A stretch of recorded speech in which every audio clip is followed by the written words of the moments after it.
Hello friends, today we are going to start class 9th physics chapter number 2 force and laws of motion. In the previous chapter what we have studied? In the previous chapter हमने क्या पढ़ा था कि एक body जब एक path पे move करती है वो कैसे डिस्टेंस कवर करेगी, कितनी वेलोसिटी कवर करेगी, कितना डिस्प्लेसमेंट कवर करेगी, उसका एक्सेलरेशन क्या होगा, ये सारी की सारी चीज़ें हमने पढ़ी थी और इनके बीच में रिलेशन भी स्टेबलाइज किया था जो कि हमारी इक्वेशन ऑफ द मोशंस थी. अब in this chapter we are going to study the cause of the motion कि जब भी कोई ऑब्जेक्ट मूव करता है वो क्यों मूव करता है, क्या रीज़न है कि कोई ऑब्जेक्ट मूव करता है. फॉर एग्जांपल अर्थ जो होती है वो ऑब्जेक्ट को अपनी तरफ पुल करती है. यानी इमेजिन करो एक पेड़ से एक फल गिरता है, मान लो एक आम का पेड़ है, उससे एक आम टूटा और वो नीचे की तरफ गिरा.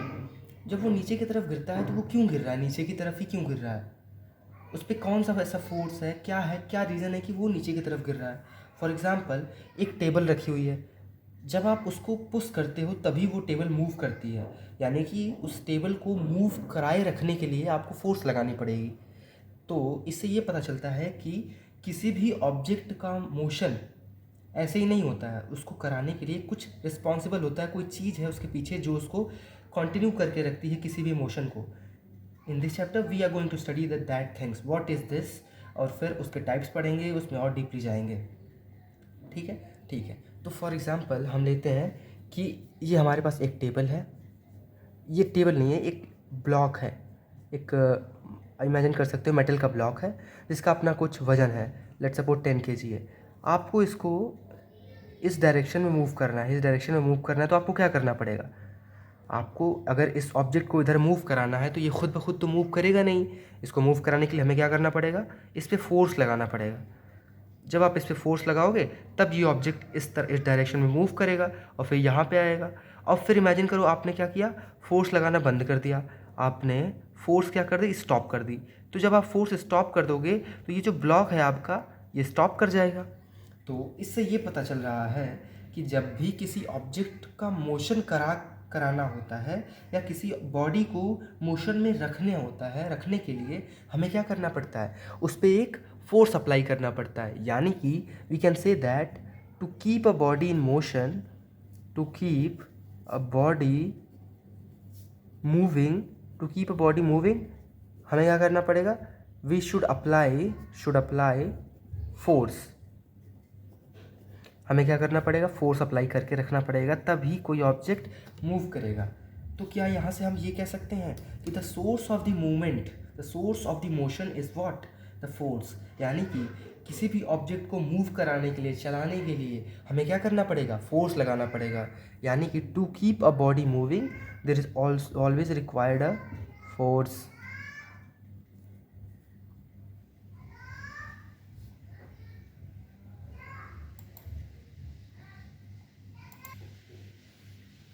To keep a body moving we always required a force. यानी कि the reason behind the movement is the force. यानी किसी भी बॉडी को चलाए रखने के लिए किसकी ज़रूरत पड़ती है, फोर्स की ज़रूरत पड़ती है. अब ये फोर्स क्या होती है, अब हमें ये समझना पड़ेगा. तो फोर्स होती है पुश और पुल. यानी किसी भी ऑब्जेक्ट को या तो धक्का देना या तो खींचना, उसी को फोर्स कहते हैं. या फिर ये कह सकते हैं हम कि जब ये भी एक बॉडी हुई और इस पर जो फोर्स लगाएगा वो भी एक ऑब्जेक्ट होगा, कोई पर्सन होगा, कोई मशीनरी होगी, कुछ भी होगा, तो वो भी बॉडी है. तो we can also say that force is the action of one body over another. Force is the action of one body force is a action of one body over other. एक body का दूसरे body पे जो action है, जो काम है,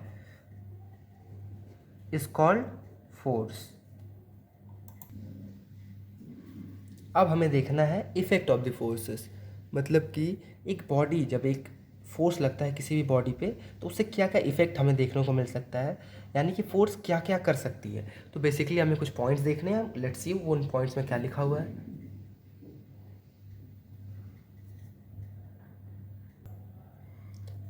सो देखते हैं इन पॉइंट्स में क्या लिखा हुआ है. पहला पॉइंट है force can move a body from rest. हमने वही एग्जांपल पहला देख लिया था क्या, कि जब तक फोर्स नहीं लग रहा था तब तक जो हमारा ऑब्जेक्ट है वो स्टेशनरी था, रुका हुआ था. लेकिन जैसे ही हमने इस पर फोर्स लगाया तो ऑब्जेक्ट मूव कर गया. यानी कि फोर्स क्या कर सकता है, किसी भी बॉडी को जो कि रेस्ट में है उसको मूव करा सकता है. दूसरा पॉइंट है force can stop a moving object. Force क्या कर सकता है, किसी मूविंग ऑब्जेक्ट को स्टॉप कर सकता है। जैसे कि जो बैट्समैन होता है, जब वो बॉल, जब क्रिकेट होता है तो जब बैट्समैन बॉल को हिट करता है तो जो फील्डर्स होते हैं वो बॉल को क्या करते हैं, पकड़ लेते हैं, यानी फोर्स लगा के उस बॉल को क्या करते हैं, रोक लेते हैं। या फिर आप कोई भी एग्जांपल देख सकते हो अपनी लाइफ में, जहाँ पे चीज़ कोई मूव कर रही है, आपने अपनी तरफ से उस पर फोर्स लगाया और वो ऑब्जेक्ट क्या हो गई, रुक गई। तीसरा पॉइंट क्या है, force can change the speed of the object.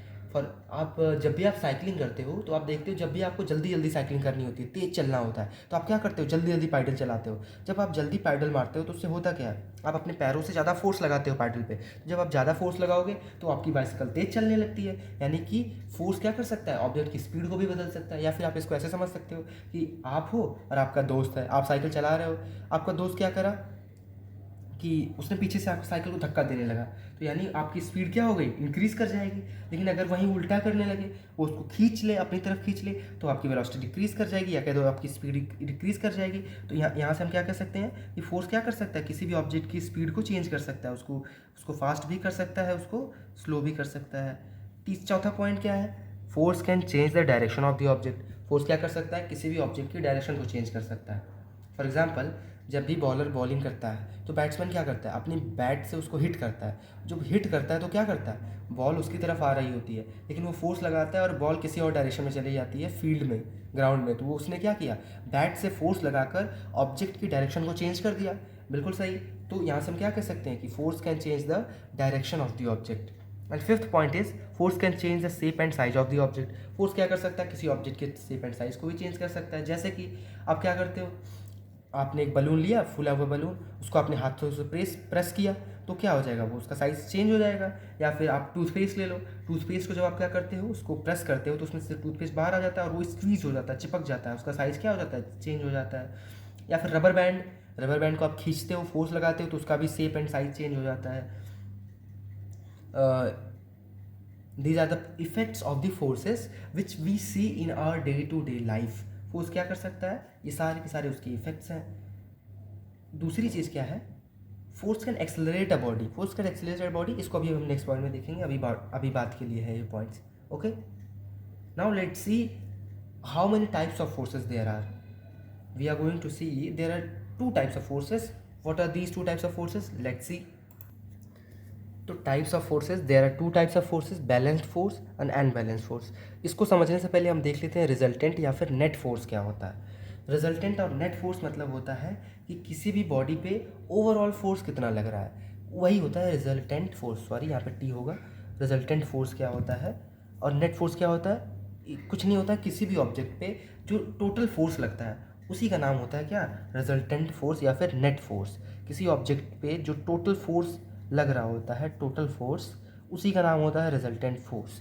अब इसमें भी थोड़ी सी ट्रिक है। ट्रिक क्या है कि फॉर एग्जांपल, ये एक ब्लॉक है या एक अलमीरा है जिस पे दो फोर्सेस लग रहे हैं, एक F1 है और एक F2 है।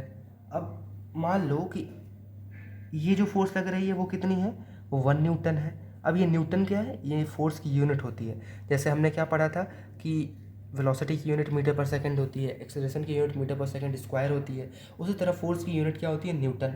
क्यों होती है न्यूटन, क्योंकि फोर्स के बारे में जो स्टडीज़ हैं वो मोस्ट ऑफ दी न्यूटन ने करी थी। उन्हीं के लॉज पे फोर्स का पूरा डायनेमिक्स, फोर्स का पूरा लॉज बेस्ड है। इसी वजह से इसका जो यूनिट है वो भी न्यूटन में ही है। तो लेट सपोज ये ऑब्जेक्ट, ये फोर्स है, मान लो दो लोग हैं, दो लोग इस अलमीरा पे फोर्स लगा रहे हैं, एक F1 फोर्स है, एक F2 फोर्स है। तो जो एक लोग हैं वो लगा रहे हैं 1 न्यूटन का फोर्स और जो दूसरा लगा रहा है वो लगा रहा है 3 न्यूटन का फोर्स। तो जो इस ऑब्जेक्ट पे, इस पूरे अलमीरा पे जो नेट फोर्स हो जाएगा या फिर रिजल्टेंट फोर्स हो जाएगा वो कितना हो जाएगा, वो हो जाएगा टोटल फोर्स। तो टोटल फोर्स कितना है, 3 1 4 4 न्यूटन रिजल्टेंट फोर्स हो जाएगा। यानी कि अभी इस ऑब्जेक्ट पे कितना फोर्स लग रहा है, 4 न्यूटन का फोर्स लग रहा है, टोटल नेट फोर्स। लेकिन अगर ये हो जाए कि एक फोर्स ये लग रहा है, एक फोर्स ये लग रहा है और दूसरा फोर्स इसके अपोजिट में लग रहा है, मान लो इसके पीछे से एक दो, आगे से दो लोग इसको धक्का दे रहे हैं और इसको पीछे से दो लोग धक्का दे रहे हैं। एक पीछे से एक बंदा है, कोई धक्का दे रहा है, लेट सपोज वो लगा रहा है F3 फोर्स। ये फोर्स लगा रहे हैं 1 न्यूटन का, ये फोर्स लगा रहे हैं 3 न्यूटन का और ये फोर्स लगा रहे हैं अकेले 7 न्यूटन का। ठीक, तो इधर से जो धक्का देने वाला है वो अकेले 7 न्यूटन लगा रहा है। तो अब देखो, एक लोग सामने से धक्का दे रहे हैं, एक लोग इसके अपोजिट पीछे से धक्का दे रहा है।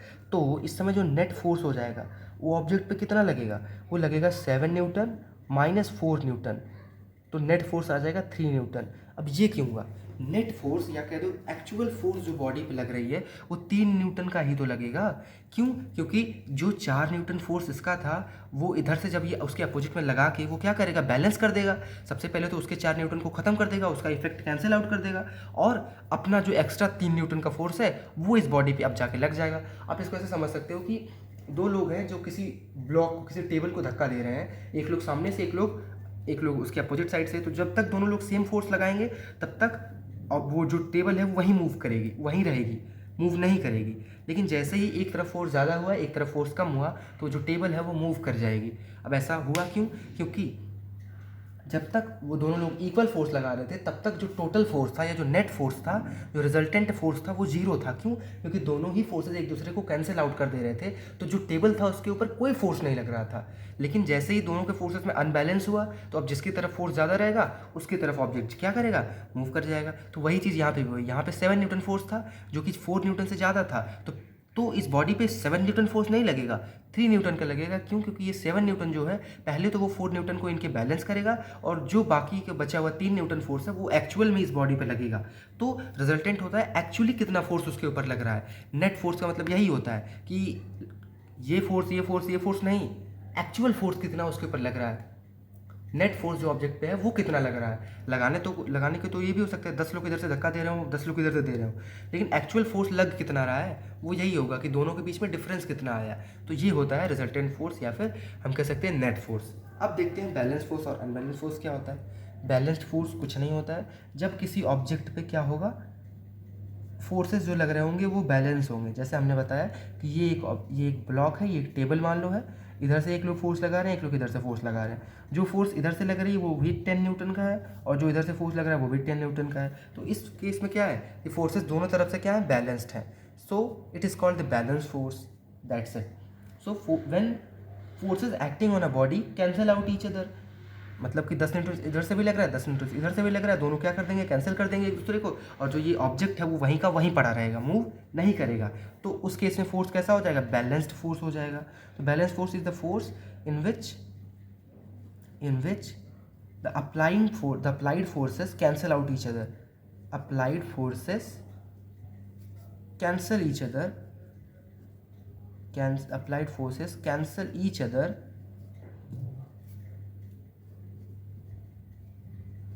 and object does not move।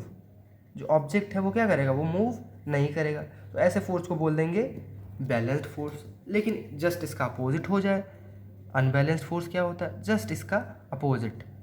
क्या, कि ये ऑब्जेक्ट रखा हुआ है, अब मान लो इधर से जो फोर्स लगा रहे हैं इधर से भी फोर्स लगा रहे हैं, इधर कोई बहुत हट्टा कट्टा आदमी आ गया, उसने 15 न्यूटन का फोर्स लगा दिया, इधर से 10 न्यूटन का फोर्स लगा, तो अब क्या होगा, इस पे जो नेट फोर्स हो जाएगा वो कितना हो जाएगा, नेट फोर्स हो जाएगा 5 न्यूटन का, क्योंकि 15 माइनस 10 तो 5 न्यूटन का नेट फोर्स हो जाएगा। अब फोर्स ज़्यादा किसकी तरफ है, इसकी तरफ, तो मूव ऑब्जेक्ट किधर करेगा, इस डायरेक्शन में मूव कर जाएगा, और वो जो 5 न्यूटन एक्स्ट्रा फोर्स है वो इसको इस डायरेक्शन में क्या करेगा, मूव करा देगा।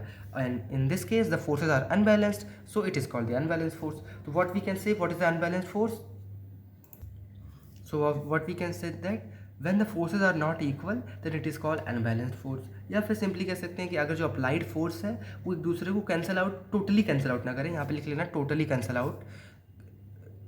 If applied force don't totally cancel each other and object moves, it is called unbalanced force. अब एक चीज़ इसमें ये ध्यान देने की है कि जब भी बैलेंस्ड फोर्स होगा तो कोई एक्सेलरेशन नहीं होगा। अब ये क्या चीज़ है, कोई एक्सेलरेशन होने का मतलब क्या होता है, एक्सेलरेशन होता क्या है, एक्सेलरेशन मतलब यही होता है ना, कोई ऑब्जेक्ट मूव करेगा, उसकी स्पीड कॉन्टिन्यूसली चेंज करेगी। तो जब तक फोर्सेस बैलेंस रहेंगे क्या कोई भी एक्सेलरेशन देखने को मिलेगा, हमें कोई भी एक्सेलरेशन देखने को नहीं मिलेगा। लेकिन अगर वही फोर्सेस अनबैलेंस हो जाए तो हमें क्या देखने को मिलेगा, एक्सेलरेशन देखने को मिलेगा।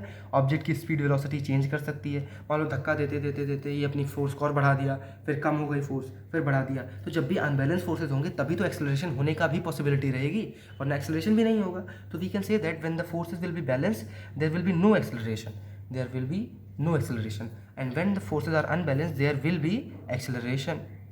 सो इसी के बिहाफ पे हम एक्सेलरेशन का यूज़ करके इसको कैसे डिफाइन कर सकते हैं, इसको एक्सेलरेशन का यूज़ करके ऐसे डिफाइन किया जा सकता है जैसे कि If number of forces acting on a body produces zero acceleration, then it is called balanced force. If forces produce acceleration, if the applied forces on an object, if number of forces acting on a body produce acceleration, then it is called non-balanced force. I hope इसमें कोई doubt नहीं